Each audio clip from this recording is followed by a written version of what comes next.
हो गया।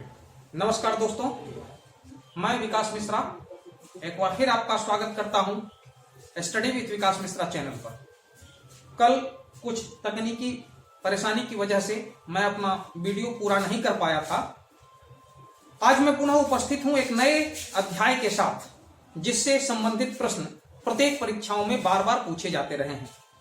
दोस्तों, इतिहास की जो विषय वस्तु है वह बहुत बड़ी विषय वस्तु है और उस विषय वस्तु को समझने के लिए इतिहास की समग्र जानकारी बहुत आवश्यक है।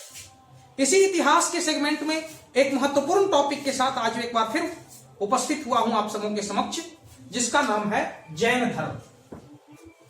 दोस्तों, जैन धर्म से संबंधित प्रश्न हमेशा विभिन्न परीक्षाओं में पूछे जाते रहे हैं। जैन धर्म एक बृहद विषय वस्तु है और इसके लिए आपको YouTube पर ढेरों वीडियो मिल जाएंगे और बहुत लंबे लंबे वीडियो भी मिलेंगे, लेकिन मैं जो आज आपको बताने जा रहा हूं टू दी पॉइंट वीडियो है। और जो प्रश्न हमेशा पूछे जाते हैं, बार बार पूछे जाते हैं, किसी भी परीक्षा की तैयारी में यह आवश्यक है कि क्या पढ़ना है और क्या छोड़ना है, इसको निश्चित रूप से जानना आपके लिए आवश्यक है। यदि आप अव्यवहारिक चीजें बहुत ज्यादा पढ़ लेते हैं, आपके पास ज्ञान का भंडार हो चुका है, लेकिन उनसे संबंधित प्रश्न परीक्षाओं में नहीं पूछे जाए तो फिर आपका पढ़ना व्यर्थ हो जाता है। तो इसलिए जो प्रश्न परीक्षाओं में पूछे जाते हैं उनसे संबंधित बातें आज हम करेंगे जैन धर्म से रिलेटेड। आपको कुछ करना नहीं है, केवल वीडियो को सावधानी पूर्वक सुनना है और सावधानी पूर्वक सुनकर आप यह वीडियो के अंत में महसूस कर सकते हैं कि आज के ज्ञान के बाद जैन धर्म से संबंधित आपका प्रश्न नहीं छूटेगा। तो आइए शुरू करते हैं जैन धर्म। सबसे पहला प्रश्न उठता है कि जैन धर्म की स्थापना क्यों हुई, जैन धर्म की आवश्यकता क्यों पड़ी, बौद्ध धर्म की आवश्यकता क्यों पड़ी।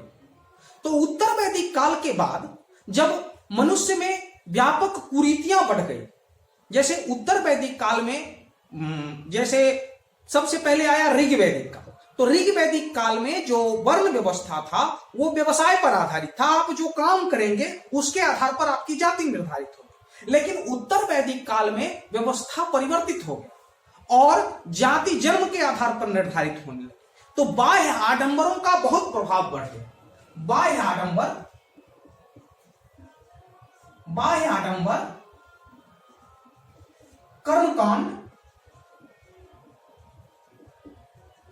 कर्मकांड और बहुत सी कुरीतियों के प्रभाव में आ जाने के कारण जैन धर्म और बौद्ध धर्म का प्रादुर्भाव हुआ और इसके द्वारा समाज में फैली गई कुरीतियों पर कुठाराघात किया गया। जैन धर्म के तीर्थंकरों ने समाज में जो कुरीतियां प्रकट हो गई थी उस पर कुठाराघात किया और समाज को व्यवहारिक रूप से अच्छा बनाने का प्रयास किया और इसी कड़ी में जैन धर्म का प्रादुर्भाव हुआ। जैन धर्म के संस्थापक में ऋषभदेव का नाम आता है, जो जैन धर्म के स्थापना भी किए थे और इसके प्रथम तीर्थंकर। तो जैन धर्म के प्रथम तीर्थंकर हो गए ऋषभदेव। ऋषभदेव जैन धर्म के प्रथम तीर्थंकर। अब तीर्थंकर क्या है? तो तीर्थंकर उपदेशक को कहा गया, जिसने जैन धर्म का प्रचार किया, दूसरे जगहों के लोगों को जैन धर्म में सम्मिलित किया और जैन धर्म के विकास में योगदान दिया, उन्हें तीर्थंकर कहा गया। तो जैन धर्म के प्रथम तीर्थंकर हुए ऋषभदेव। अब जैन धर्म में कुल 24 तीर्थंकर हैं। अब यहां प्रश्न उठता है, क्या 24 तीर्थंकर के बारे में जानना आवश्यक है? नहीं, 24 तीर्थंकर के बारे में विस्तृत जानकारी की आवश्यकता नहीं है। ये परीक्षाओं में नहीं पूछे जाते हैं। जो पूछे जाते हैं टू दी पॉइंट पढ़ने का प्रयत्न करें और जैन धर्म में जो प्रमुख तीर्थंकर हैं उसके बारे में मैं आपको बताता हूं। तो यहां प्रथम तीर्थंकर हो गए ऋषभदेव। दूसरे तीर्थंकर थे अजीतनाथ। दूसरे तीर्थंकर कौन हो गए? अजीतनाथ। तो मुख्य रूप से 24 तीर्थंकरों में 5 या 7 तीर्थंकर ऐसे हैं जिनके बारे में आपको केवल जानना है, जबकि पढ़ना सबसे अधिक किनके बारे में है, तो 24वें और अंतिम तीर्थंकर महावीर के बारे में। तो इसमें 24वें तीर्थंकर कौन थे? महावीर, जो कि अंतिम तीर्थंकर हुए। 24वें तीर्थंकर महावीर के बारे में हम विस्तृत रूप से अध्ययन करेंगे। इसके साथ ही 23वें तीर्थंकर पार्श्वनाथ के बारे में भी कुछ जानकारियां प्राप्त करना आवश्यक है। तो 23वें तीर्थंकर हो गए पार्श्वनाथ। यहां मैंने 2 तीर्थंकर बताया, ऋषभदेव पहले, अजीतनाथ दूसरे, 23वें पार्श्वनाथ, 24वें महावीर, और एक तीर्थंकर और है जिनका नाम ऋग्वेद में मिलता है और उन्हें कृष्ण का निकट संबंधी बताया जाता है। तो वो तीर्थंकर हैं आपके 22वें तीर्थंकर। क्या नाम है? अरिष्टनेमि। तो 22वें तीर्थंकर हो गए अरिष्टनेमि। 22वें तीर्थंकर हैं अरिष्टनेमि। तो इस तरह से आपको मैंने 5 तीर्थंकरों के नाम बताए। 22वें तीर्थंकर अरिष्टनेमि। अब 2-4 और जान लेते हैं। 21वें तीर्थंकर का नाम था नामीनाथ। 21वें तीर्थंकर का क्या नाम था? नामीनाथ। तो ये भी लिख लेते हैं। 21वें तीर्थंकर हुए नामीनाथ। यहां एक बार रिकॉल कर लेते हैं। रिकॉल सबसे अधिक आवश्यक है। आप मान लीजिए एक बार पूरा पढ़ गए, पूरा पुस्तक पढ़ गए, आपके समझ में कुछ नहीं आएगा, तो इसके लिए बार बार उसको रिवीजन करना आवश्यक है। तो रिवीजन के क्रम में हमने यहाँ जो 3, 1, 4, 2, 6 तीर्थंकरों के नाम याद किए हैं उन्हें पुनः पढ़ लेते हैं। प्रथम ऋषभदेव, द्वितीय अजीतनाथ, 21वें नामीनाथ, 22वें अरिष्टनेमि, 23वें पार्श्वनाथ, 24वें महावीर। अब कुछ और तीर्थंकर जान लेते हैं। केवल नाम और उनके प्रतीक चिन्ह जो मुख्य हैं, केवल उन्हीं के बारे में मैं बता रहा हूं। तो प्रथम ऋषभदेव, द्वितीय अजीतनाथ, तृतीय संभवनाथ,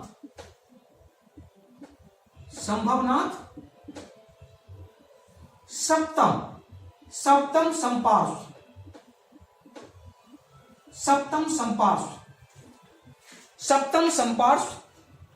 16वें शांतिनाथ,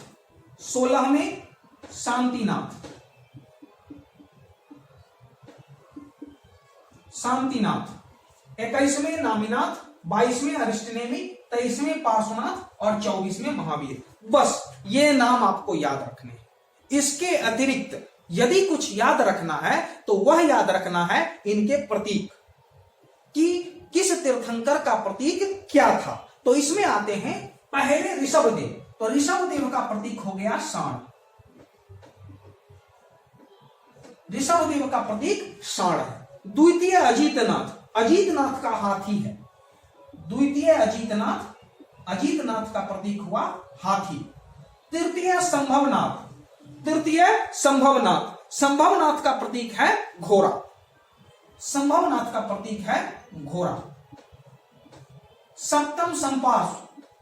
सप्तम संपार्श्वनाथ का प्रतीक है स्वास्तिक। स्वास्तिक का जो चिन्ह है वही संपर्श का प्रतीक है, तो सप्तम स्वास्तिक। 16वें शांतिनाथ का प्रतीक है हिरण। 16वें शांतिनाथ का प्रतीक है हिरण। 22वें है अरिष्टनेमि का प्रतीक हो जाएगा शंख। 22वें अरिष्टनेमि और अरिष्टनेमि का प्रतीक है शंख। 23वें पार्श्वनाथ का प्रतीक है सर्प। और 24वें महावीर का प्रतीक है सिंह। बस 24 तीर्थंकरों में इन्हीं तीर्थंकरों के बारे में आपको नाम और प्रतीक याद रखना है। अब इस प्रकार से इतने तीर्थंकरों के नाम क्यों याद करें? क्या आवश्यकता है याद करने की? तो पिछले वर्ष जो दरोगा का एग्जाम हुआ था उसमें आपको तीसरे तीर्थंकर का नाम पूछ दिया था और साथ ही साथ 24वें तीर्थंकर के बारे में भी पूछा था। तो इसीलिए कम से कम नाम और उसके साथ नाम के साथ उसका चिन्ह याद करना आवश्यक है।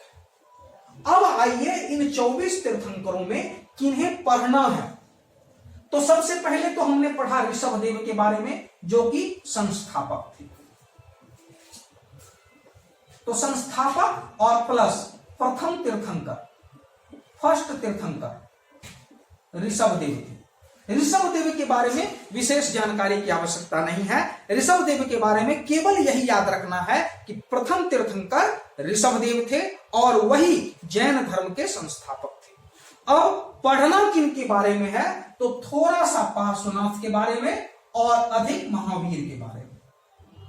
तो पार्श्वनाथ के बारे में सबसे पहले हम लोग पढ़ते हैं, जो कि पार्श्वनाथ 23वें तीर्थंकर थे और जैन धर्म की स्थापना में, विकास में इनका बहुत ही महत्वपूर्ण योगदान रहा है।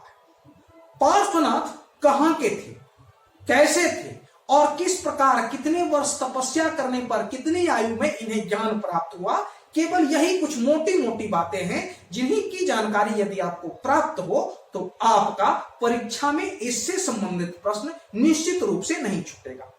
तो पार्श्वनाथ के बारे में हमने जाना कि 23वें तीर्थंकर थे पार्श्वनाथ। पार्श्वनाथ कहां के थे, तो काशी, काशी के पार्श्वनाथ थे। पार्श्वनाथ के बारे में जानकारी प्राप्त करते हैं। पार्श्वनाथ जो थे काशी के थे। अब ये काशी क्या है और काशी कहां है, तो काशी 16 महाजनपद, जिसका वर्णन बौद्ध ग्रंथ अंगुत्तर निकाय में है। कहां है, 16 महाजनपद का वर्णन है बौद्ध ग्रंथ अंगुत्तर निकाय में। बौद्ध ग्रंथ अंगुत्तर निकाय में 16 महाजनपद का वर्णन है। उसी में एक है काशी। काशी की राजधानी कहां है, वाराणसी। काशी की राजधानी है वाराणसी। उसी काशी में अश्वसेन के घर, इक्ष्वाकु वंश के एक राजा थे अश्वसेन। किस वंश के थे, इस सब इंपोर्टेंट पॉइंट है, यही पूछा जाता है कि पार्श्वनाथ का जन्म किस वंश में हुआ। तो इक्ष्वाकु वंश के राजा थे, इक्ष्वाकु वंश के राजा अश्वसेन के यहां पार्श्वनाथ का जन्म हुआ। अब प्रश्न उठता है कि पार्श्वनाथ ने अपना गृह त्याग क्या कब किया, क्योंकि घर में रहकर ज्ञान प्राप्त करना मुश्किल है। पहले भी कहा गया है काक चेष्टा बको ध्यानम श्वान निंद्रा तथैव च अल्पहारी गृह त्यागी विद्यार्थी पंचलक्षण। तो इसमें गृह त्यागी, तो घर को त्याग करने के बाद ही ज्ञान की प्राप्ति अमूमन पूर्व के समय में लोगों द्वारा यह अवधारणा थी। तो पार्श्वनाथ ने 30 वर्ष की अवस्था में, कब, 30 वर्ष की अवस्था में अपना गृह त्याग किया। अपना गृह त्याग करने के बाद उन्हें ज्ञान प्राप्त हुआ। इन्होंने 4 शिक्षाएं दी थी। जैन धर्म में पार्श्वनाथ के द्वारा 4 शिक्षाओं का समावेश किया गया, जिसमें 5वें शिक्षा के बारे में हम आगे पढ़ेंगे कि 5वें शिक्षा का समावेश महावीर ने किया। तो पार्श्वनाथ ने कौन कौन सी शिक्षा दी उसके बारे में हम आपको बताते हैं। उनका पहला दिया गया शिक्षा था हिंसा न करना। क्या था, हिंसा न करना, हिंसा न करना। दूसरी शिक्षा जो उनके द्वारा दी गई थी, सदा सत्य बोलना, सदा सत्य बोलना। पहली शिक्षा थी हिंसा न करना, दूसरी शिक्षा थी सदा सत्य बोलना, तीसरी शिक्षा थी चोरी न करना और चौथी शिक्षा थी संपत्ति न रखना। तीसरी शिक्षा क्या थी, चोरी न करना, चोरी न करना, और चौथी शिक्षा थी संपत्ति न रखना। इसी 4 शिक्षाओं में 5वीं शिक्षा के रूप में महावीर द्वारा क्या जोड़ा गया, अहिंसा। क्या जोड़ा गया, अहिंसा। 5वीं शिक्षा के रूप में अहिंसा जोड़ा गया। तो ये 4 शिक्षाएं दिया गया पार्श्वनाथ के बाद, जबकि हिंसा न करना पार्श्वनाथ ने भी कहा था और महावीर ने भी अहिंसा शब्द को जोड़ दिया। तो ये था पार्श्वनाथ के बारे में विवरण। इससे अधिक पार्श्वनाथ के बारे में, उनके माता का क्या नाम था, उनका जन्म किस तिथि को हुआ था, ये सब बेफालतू की बातें हैं। इसका आपकी किसी भी परीक्षा से कोई रिश्ता नहीं है। तो पार्श्वनाथ के बारे में बस इतना जानना आवश्यक है कि इन्होंने 30 वर्ष की अवस्था में गृह त्याग किया। इनका जन्म काशी में हुआ था। काशी के इक्ष्वाकु वंश के राजा अश्वसेन के यहाँ इनका जन्म हुआ था। इन्होंने जैन धर्म में 4 शिक्षाएं जोड़ी: हिंसा न करना, सदा सत्य बोलना, चोरी न करना और संपत्ति न रखना। पार्श्वनाथ के लिए, पार्श्वनाथ के बारे में इससे अधिक पढ़ने की कोई आवश्यकता नहीं है। अब जो सबसे इंपॉर्टेंट सेगमेंट है जैन धर्म में, वो है महावीर। तो जैन धर्म में सबसे इंपॉर्टेंट पॉइंट जो है वो है महावीर। महावीर के बारे में हमेशा विभिन्न परीक्षाओं में प्रश्न आते रहते हैं। महावीर जैन धर्म के 24वें तीर्थंकर थे और यही जैन धर्म के अंतिम तीर्थंकर भी साबित हुए। तो महावीर जैन धर्म के कैवें तीर्थंकर थे? 24वें। 24वें तीर्थंकर के रूप में महावीर का प्रादुर्भाव हुआ। अब प्रश्न उठता है कि महावीर का जन्म कब हुआ था? ये प्रश्न बार बार पूछे जाते हैं। महावीर का जन्म 540 ईस्वी पूर्व में हुआ था। महावीर का जन्म कब हुआ था? 540 ईस्वी पूर्व में। 540 ईस्वी पूर्व में महावीर का जन्म हुआ था। अब प्रश्न उठता है कि महावीर जब 540 ईस्वी में जन्म हुआ तो उनका जन्म कहां हुआ था और किसके यहां हुआ था? उनके पिता का नाम क्या था? तो महावीर का जन्म वैशाली में हुआ था। कुंडग्राम नामक स्थान है वैशाली में। कुंडग्राम नामक स्थान पर वैशाली में महावीर का जन्म हुआ था। अब वैशाली के बारे में हम जानते हैं कि ये जो 16 महाजनपद बौद्ध ग्रंथ अंगुत्तर निकाय में जिसका वर्णन है, उसमें एक जनपद है जहां पर लोकतंत्र की स्थापना हुई थी। उसी जनपद की राजधानी वैशाली है। याद करने का प्रयत्न कीजिए वो कौन सा जनपद है जिसकी राजधानी वैशाली है। तो वैशाली जो है, वैशाली के कुंडग्राम में महावीर का जन्म हुआ। इनके पिता का क्या नाम था? तो महावीर के पिता का नाम था सिद्धार्थ। महावीर के पिता का नाम था सिद्धार्थ। तो सिद्धार्थ के यहां, सिद्धार्थ जो थे वो आपको ज्ञात्रिक कुल के सरदार थे। ज्ञात्रिक कुल के सरदार सिद्धार्थ के यहां महावीर का जन्म हुआ था। किस कुल के थे? ज्ञात्रिक कुल के।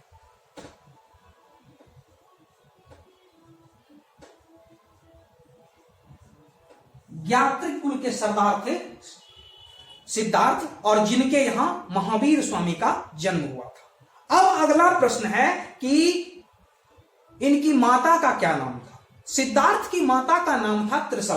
अभी महावीर की माता का नाम था त्रिशला।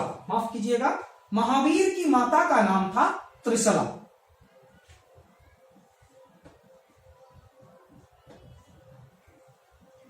महावीर की माता थी त्रिशला। अब ये त्रिशला कहां की थी? तो ये थी लिच्छवी गणराज्य के राजा चेटक की बहन थी। लिच्छवी गणराज्य के राजा, लिच्छवी राजा चेटक की बहन थी त्रिशला, जो कि महावीर की माता थी। तो महावीर के पिता क्लियर हो गए, महावीर की माता क्लियर हो गई। अब महावीर की पत्नी का नाम भी कभी कभी पूछ दिया जाता है, और महावीर की पत्नी का नाम क्या था? यशोदा। महावीर की पत्नी का नाम था यशोदा। और महावीर को एक पुत्री भी थी। महावीर को एक पुत्री भी थी जिसका नाम था अनुजा प्रियदर्शिनी। क्या नाम था? अनुजा प्रियदर्शिनी। आगे चलकर इसी अनुजा प्रियदर्शिनी के पति जामिल महावीर के प्रथम अनुयायी भी बने थे। तो दोस्तों, हमने महावीर का पूरा पारिवारिक विवरण इस तरह से ज्ञान प्राप्त कर लिया। महावीर के पिता, माता, पुत्री, पत्नी, दामाद, पारिवारिक जीवन संपन्न हुआ। एक और महत्वपूर्ण बिंदु यहां जो है वो है कि महावीर ने जो गृह त्याग किया था वह महावीर ने भी 30 वर्ष की अवस्था में ही गृह त्याग किया था। अब पारिवारिक जीवन में है महावीर, पारिवारिक जीवन व्यतीत कर रहे हैं, पत्नी है, बच्चे हैं, माता है, पिता है, तो ऐसे ही तो नहीं घर से भाग जाएंगे। तो उन्होंने आज्ञा प्राप्त की, किससे? तो अपने बड़े भाई नंदीवर्धन से। अपने बड़े भाई नंदीवर्धन से इन्होंने आज्ञा प्राप्त की कि मैं गृह त्याग कर रहा हूं। तो नंदीवर्धन से आज्ञा प्राप्त करने के बाद महावीर ने गृह त्याग कर दिया। अभी मैंने आपको पूछा था कि ये जो वैशाली है वो प्रथम गणतंत्र की राजधानी थी, और प्रथम गणतंत्र कहां स्थापित हुआ था, वैशाली किसकी राजधानी थी, इसके बारे में सोचने को आपको बताया था। तो बंधुओं, वैशाली राजधानी थी बज्जी संघ की। वैशाली राजधानी थी बज्जी संघ की, जहां विश्व में सर्वप्रथम गणतंत्र की स्थापना हुई थी। उसी वैशाली के कुंडग्राम जगह पर महावीर का जन्म हुआ। अब आगे बढ़ते हैं, महावीर के ज्ञान प्राप्ति के बारे में जानते हैं। तो महावीर को जो ज्ञान प्राप्त हुआ वह 12 वर्ष की तपस्या के बाद, 12 वर्ष कठोर तपस्या करने के बाद महावीर को ज्ञान की प्राप्ति हुई। अब महावीर को ज्ञान की प्राप्ति कहां हुई, यह प्रश्न भी बहुत सारी परीक्षाओं में पूछा जाता रहा। तो महावीर को ज्ञान प्राप्ति हुई ऋजुपालिका नदी के तट पर। कहां हुई? ऋजुपालिका नदी के तट पर। ऋजुपालिका नदी के तट पर साल वृक्ष के नीचे, साल वृक्ष के नीचे। ये सभी इंपॉर्टेंट, इसमें से कोई भी सेगमेंट आपको पूछा जा सकता है। पूरे जैन धर्म के निचोड़ को लेकर मैं आपके समक्ष उपस्थित हुआ हूं। महावीर को ज्ञान प्राप्त 12 वर्ष की तपस्या के बाद, महावीर को ज्ञान प्राप्त ऋजुपालिका नदी के तट पर, महावीर को ज्ञान प्राप्त साल वृक्ष के नीचे हुआ। दोस्तों, इस तरह से महावीर को ज्ञान प्राप्त हो गया। अब महावीर क्या करेंगे? पहले जन्म हुआ, विवाह हुआ, बच्चे हुए, संन्यास लिया, ज्ञान प्राप्त किया। अब वो ज्ञान को फैलाएंगे, ज्ञान को लोगों में बढ़ाएंगे, लोगों को उपदेश देंगे। तो महावीर ने जो अपने उपदेश के लिए भाषा चुनी थी उसके बारे में जानना आवश्यक है। तो महावीर ने अपना उपदेश प्राकृत भाषा में दिया था। इस भाषा में दिया, प्राकृत भाषा में।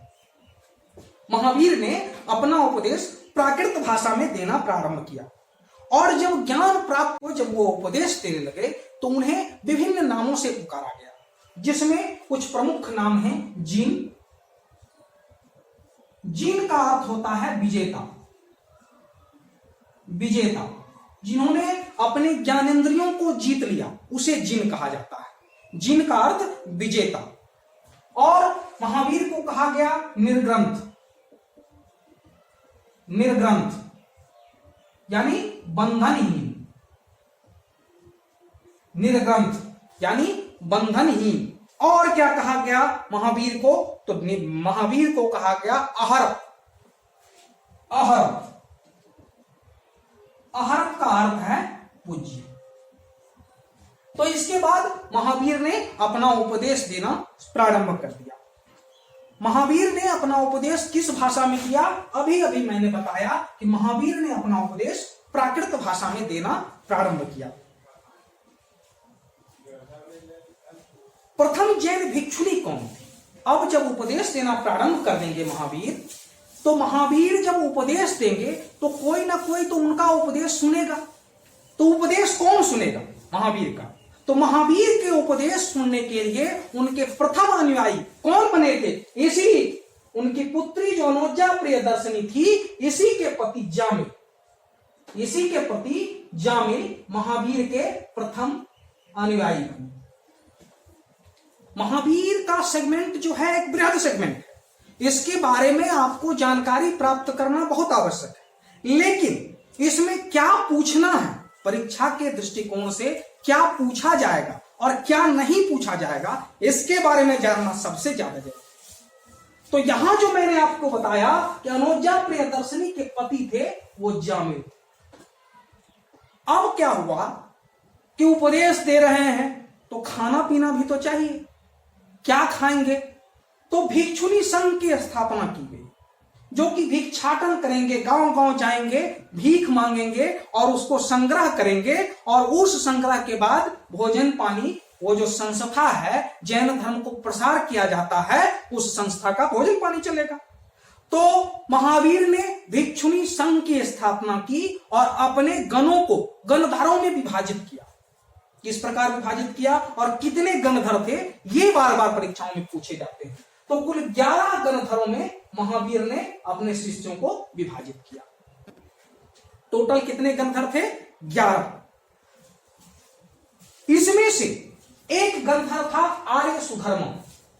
कौन था? आर्य सुधर्म।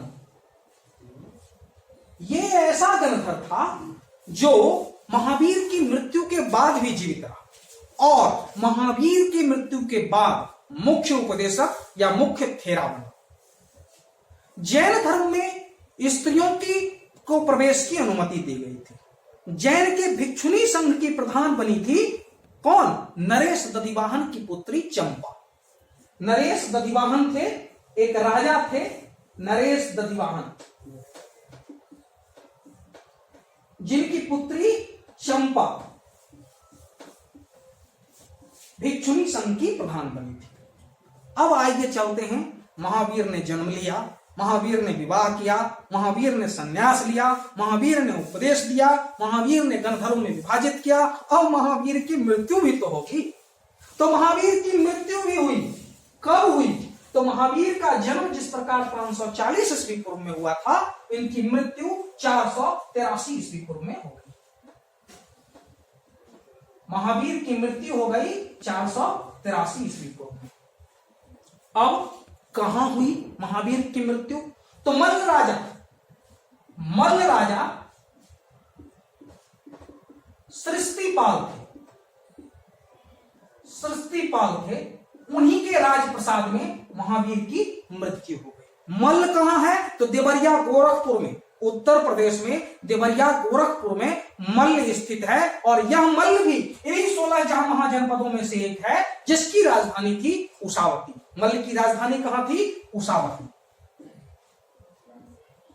मल्ल की राजधानी थी उषावती। अब महावीर की मृत्यु हो गई। तो महावीर की मृत्यु के बाद जैन धर्म को आगे प्रसार तो करना था। जैन धर्म को महावीर की मृत्यु के बाद समाप्त नहीं करना था। तो इसके लिए जैन संगीतियां हुई। क्या हुई? जैन संगीति हुई। तो जैन संगीति मुख्य रूप से 2 हुई थी। कौन कौन सी जैन संगीति हुई और कब हुई, किनकी अध्यक्षता में हुई, यह प्रश्न भी बार बार परीक्षाओं में पूछे जाते हैं। तो प्रथम जैन संगीति की जहां तक बात करते हैं, तो प्रथम जैन संगीति जो है आपको, वह प्रथम जैन संगीति कब हुई? 300 ईस्वी पूर्व में। 300 ईस्वी पूर्व में प्रथम जैन संगीति हुई। अब संगीति का क्या अर्थ है? संगीति का अर्थ है कि वहां जैन धर्म के विशिष्ट विद्वान एकत्रित होकर भविष्य की योजनाएं बनाते थे कि किस प्रकार जैन धर्म का प्रचार प्रसार किया जाए। तो इस तरह से प्रथम जैन संगीति 300 ईस्वी पूर्व में पाटलिपुत्र में हुई थी। कहां हुई? पाटलिपुत्र में। पाटलिपुत्र में प्रथम जैन संगीति हुई थी। किसकी अध्यक्षता में हुई? यह प्रश्न भी बार बार पूछा जाता है। तो प्रथम जैन संगीति हुई थी स्थूलभद्र की अध्यक्षता में। और एक और जैन संगीति हुई थी जो प्रथम शताब्दी में हुई थी। प्रथम शताब्दी यानी फर्स्ट सेंचुरी में द्वितीय जैन संगीति हुई। कहां? वल्लभी गुजरात में। कहां हुई थी? वल्लभी गुजरात में। द्वितीय जैन संगीति वल्लभी गुजरात में हुई और किसकी अध्यक्षता में हुई? तो देवर्षि क्षमाश्रवण की अध्यक्षता में हुई। द्वितीय जैन संगीति किसकी अध्यक्षता में हुई? तो देवर्षि क्षमाश्रवण की अध्यक्षता में। तो इन्हीं दो जैन संगीतियों का वर्णन जैन ग्रंथों में पाया जाता है।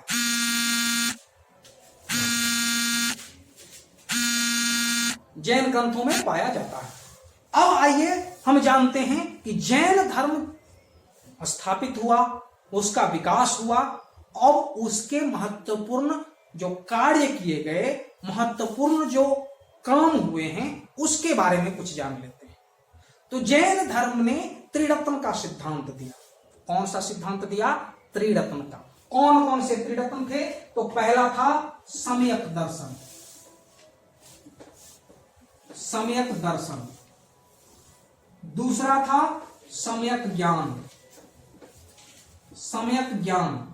और तीसरा था सम्यक आचरण।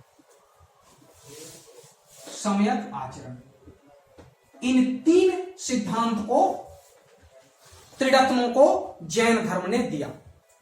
जैन धर्म ने समाज से कुरीतियों को हटाने का बहुत प्रयास किया।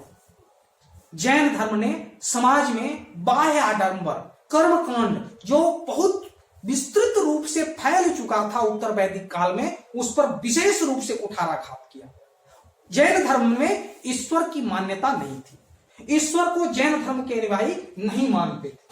ईश्वर की मान्यता नहीं थी, लेकिन जैन धर्म आत्मा को मानता था।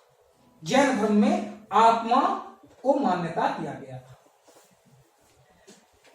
जैन धर्म का उस प्रकार से विकास महावीर स्वामी के बाद नहीं हो पाया, क्योंकि उसके समानांतर ही काल में बौद्ध धर्म और अन्य धर्म का भी प्रचलन हो चला था। इसलिए महावीर स्वामी के बाद जैन धर्म का विशेष विकास नहीं हो पाया था। महावीर द्वारा पुनर्जन्म और कर्मवाद में भी विश्वास दिखाया गया था। आत्मा की मान्यता, पुनर्जन्म की मान्यता, कर्म की मान्यता, लेकिन ईश्वर की मान्यता जैन धर्म में नहीं थी। अब जैन धर्म से ही स्यादवाद संबंधित है। यह प्रश्न भी बार बार पूछा जाता है, इसलिए इस पर विशेष जोर देकर बता रहा हूं कि स्यादवाद का संबंध किस धर्म से है? तो स्यादवाद का संबंध है जैन धर्म से। यहां बहुत ज्यादा कंफ्यूजन होता है, कहीं जैन धर्म और बौद्ध धर्म दोनों ऑप्शन में रहता है, लेकिन यहां ध्यान रखने योग्य बात है कि जैन धर्म का संबंध है स्यादवाद से। अब आइए आगे चलते हैं। कल्पसूत्र। कल्पसूत्र एक बहुत ही प्रमुख पुस्तक है और यह जैन धर्म से ही संबंधित है। जिस प्रकार स्यादवाद जैन धर्म से संबंधित है, उसी प्रकार कल्पसूत्र भी जैन धर्म से ही संबंधित है। और इसके रचयिता कौन है? तो कल्पसूत्र के रचयिता हैं भद्रबाहु।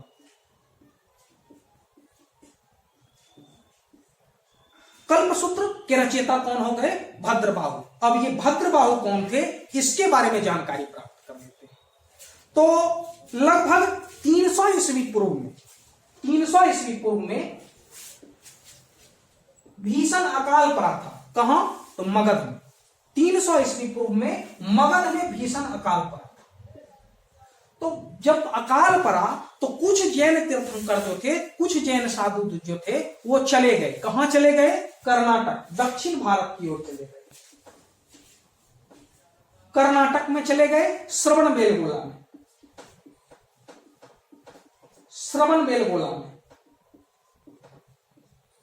और कुछ जो जैन साधु थे वो रह गए कहां? मगध में।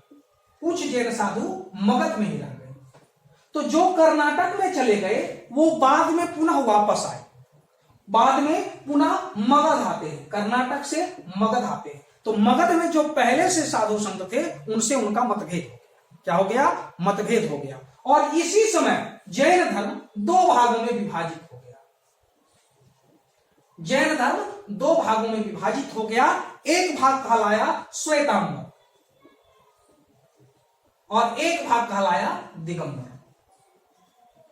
क्या कहलाया? एक भाग कहलाया श्वेतांबर, दूसरा भाग कहलाया दिगंबर। श्वेतांबर जो थे वे सफेद कपड़ा पहनते थे और दिगंबर जो थे वे नग्न रहते थे। श्वेतांबर सफेद कपड़ा पहने, दिगंबर नग्न रहे। श्वेतांबर जो थे वे किसके अनुयायी हुए? तो जो यहीं रुक गए थे स्थूलभद्र के।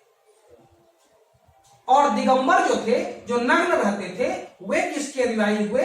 वे हुए भद्रबाहु के। तो इस तरह से जैन धर्म दो भागों में विभाजित हो गया।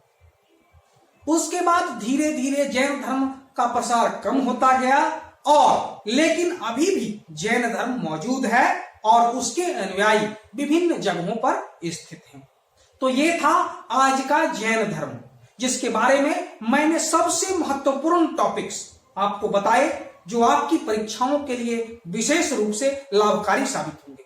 इसलिए यदि यह वीडियो आपको पसंद आ रहा हो तो इसे शेयर करें, सब्सक्राइब करें और आगे बढ़ाएं। बहुत बहुत धन्यवाद इस वीडियो को देखने के लिए। नमस्कार।